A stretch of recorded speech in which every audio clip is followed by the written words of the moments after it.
G'day everybody, my name is Lowell and welcome to the channel. So we're doing some more Ducks versus them. This is going to be game 4. This is Born on a Handshake. Let's jump in and let's have a look at this one. I was up before the others, before the birds, before the sun. I drank a cup of coffee, wolfed down a piece of toast, put on my shorts and sweatshirt, and laced up my green running shoes, then slept quietly out the back door. I was all alone, the world to myself, though the trees seemed oddly aware of me. Then again, this was Oregon. I stretched my legs, my hamstrings, my lower back, and groaned as I took the first few boggy steps down the cool road into the fog. Why is it always so hard to get started? If we Oregonians were famous for anything, it was an old trail we'd had to blaze to get here. Today we are honoring history. We're honoring a couple of men in Phil Knight and Bill Bowerman who dramatically changed the flight of Oregon athletics, not just football, but the entire scope of athletics. When Bill put that waffle iron together, made a shoe, and they handshake agreement and built what has become today the worldwide Nike, and Oregon right in the middle of that. It gives me goosebumps to think about. You might look at a map and say it's only 40 miles away, but the separation on this team is light years. Yeah. It's light years. This is not just another Saturday. This is not just another game. It's the 129th game. This is the game for our state. This is the game for Phil. I savored the first physical awakening, that brilliant moment before the mind is fully clear, when the limbs and joints first begin to loosen and the material body starts to melt away. Solid, collected. Faster, I told myself. Did you see that shot? Did you see the shot? Dan looking through the arms there? Ooh. The material body starts to melt away. Solid, collected. Faster, I told myself. Faster. Comes the Harley! And right behind that Duck football team led by their head coach, Dan Lanning. It's rivalry season. In my opinion, when I play in rivalries as a player, it was almost like a spiritual experience. And when you listen to guys like Bryce Betcher talk about this game, he echoes that sentiment. What do we really know? Corvallis, you guys looked at it on a map, right? It's really about 37 miles from this facility right now. It's relatively close. Agreed? You look at the map of the world right here, the U.S., what do you notice? Right, Eugene and Corvallis, there ain't that much distance. There isn't that much separation. I'm going to tell you all the things that separate us a long ways away from these guys. I know we're the tougher team. I know we have more grit. But the biggest separation from us to Corvallis is it takes no talent. The things that you do differently, the amount of catches you get on the Monarch, the way you do team run, the energy and enthusiasm you attack practice with, how much you love your teammates. This game is one that means a lot more than just about the guys in this room. It's about every person that's ever played at the University of Oregon. This is our game to honor somebody that's done a lot for us. We've never ever been able to give our flowers to Phil Knight. This is our game to give our flowers to Phil Knight. This mindset, this game, TNT, write that down. It means takes no talent. Take no talent has nothing to do with your ability. It has everything to do with what you do and how you do it. These are all the things that takes no talent. Let's make sure we do an unbelievable job at that. Everybody realizes what else we're honoring this week, correct? Right, some of you guys might have saw the Shoe Duck uniforms. In the history of Oregon, Phil Knight has done an unbelievable job for this program. I love his story, right, and really where he came from. He was selling shoes out of the back of his car. When you win the TNT battle, you're not just winning the game, you're moving mountains. If I tended to dwell on all the things I wasn't, the reason was simple. Those were the things I knew best. I'd have found it difficult to say what or who exactly I was or might become. I wanted to leave a mark on the world. I wanted to win. No, that's not right.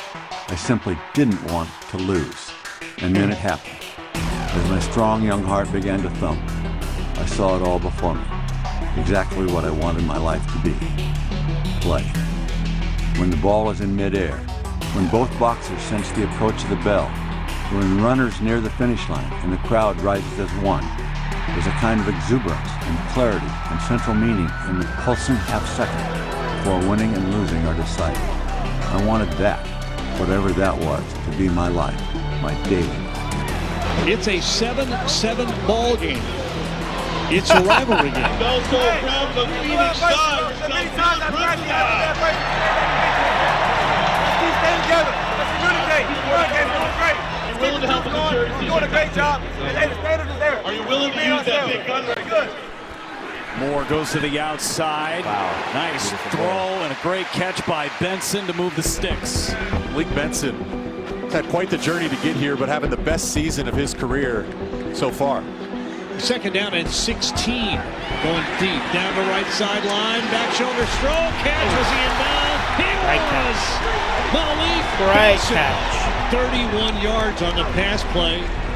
Like it or not, life is a game. Whoever denies that truth, whoever simply refuses to play, gets left on the sidelines. And I didn't want that.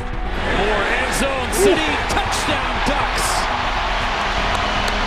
Talk about a beautiful pass. That was one right Man, there. that spiral was straight as.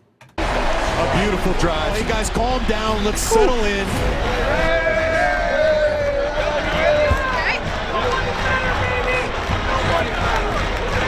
Was at the 5, at the 10, 15. Ooh, there's a collision at the 20, and that's as far as he will get.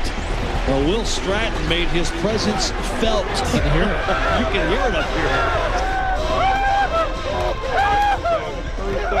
Bryce Betcher, he needed a moment just to take everything in as he geared up for his last rivalry game. For a guy that grew up here in Eugene and a lifelong Ducks fan, this game, it just hits different. Maybe a gain of a yard and a half. Betcher again with another tackle. They're going to run the sweep to the outside. Blockers in front, goes outside, and then he hit and dropped again. Betcher is all over the field. He's everywhere. They called his name all day. That's his 9th tackle here in the first half. Damn.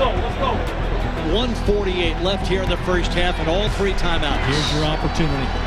Running. It's hard. It's painful. It's risky. The rewards are few and far from guaranteed. It's not just that there's no finish line, it's that you define the finish line. Whatever pleasure or gains you derive from the act of running, you must find them within. It's all in how you frame it, how you sell it to yourself. I want to watch this real quick. This to me builds off of our mindset of TNT, takes no talent. Touchdown! And I hate showing it because it's my Chiefs. So let's watch. Do it again.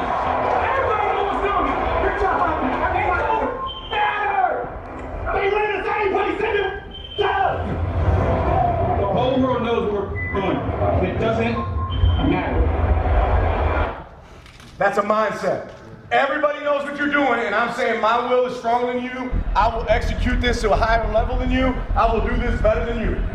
Look who's in the game at running back, number 0, Jordan Davison, the battering Rams. Interesting that Jordan Davidson, more than a third of his carries this year have ended up in touchdowns.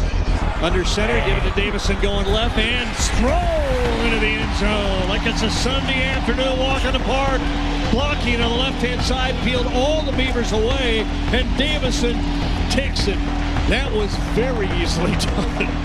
21-7, Oregon with the lead at the half. The daily grind was so exhausting and often unjust. Maybe the only answer, I thought, was to find some prodigious, improbable dream that seemed worthy and chase it with an athlete's single-minded dedication and purpose. Which led, as always, to my crazy idea. Maybe my crazy idea just might work. Maybe. No, I thought, running faster and faster. And the old fight. Chasing somebody and being chased all at the same time.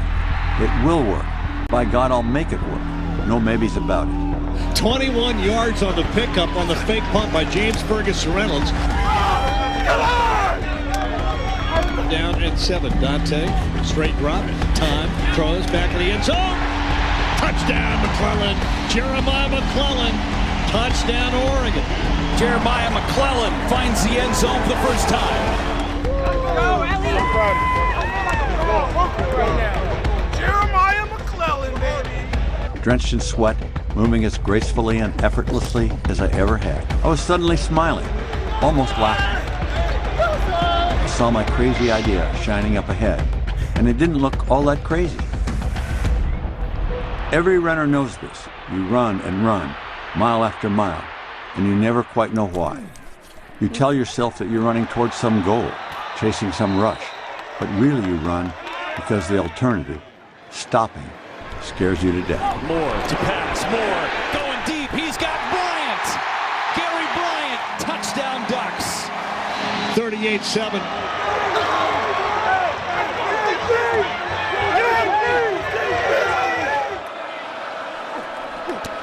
And a fumble, ball's down. Ducks have it. Bear Alexander jumped on it. Turnover by the Oregon defense.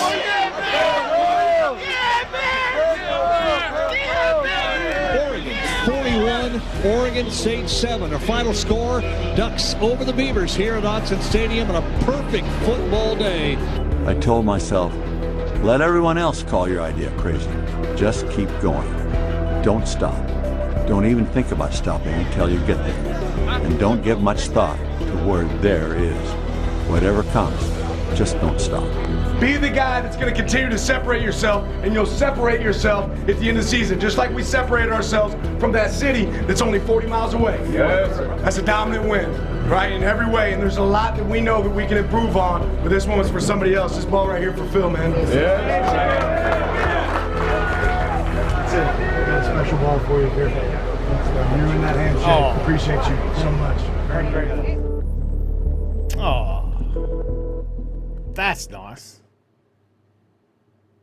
That's nice. They obviously include him, Uncle Phil there, but again with that message in the locker room on the start of the week that goes through the whole week. You know, as he's saying, you know, even though that town is only 40 miles away, the distance between these two teams is infinite, you know, so it's that what you put in is what you're going to get out. You know, that story there about Phil, how he had this dream and he pursued it until it became a reality. You know, it's like every game of football, you know, you have this dream of what you want to do, your game plan, you just keep going and you're doing it and you're doing it and you're doing it and everybody's on the same page. And then at the end of the day, you get that win, that result that you want. So that's what it's all about. That's what it's all about. Another great win coming away with. I love the name of the trophy, I must say. As a Ducks fan, as an Aussie as well, to win the Platypus Trophy, hands down, best name for a trophy in college football. I love it. I love it. That little kind of, even though it's not obviously between a duck and a beaver, for some reason, but that kind of, I'm thinking of it a little nod to Australia, you know, to those Aussie fans, little Platypus Trophy. So let me know if you enjoyed that one, guys. Thank you very much for joining me today. Make sure you stay safe, and I'll definitely see you in the next reaction video.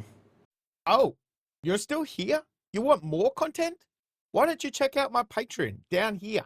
You'll get plenty more content and some exclusive videos over there too.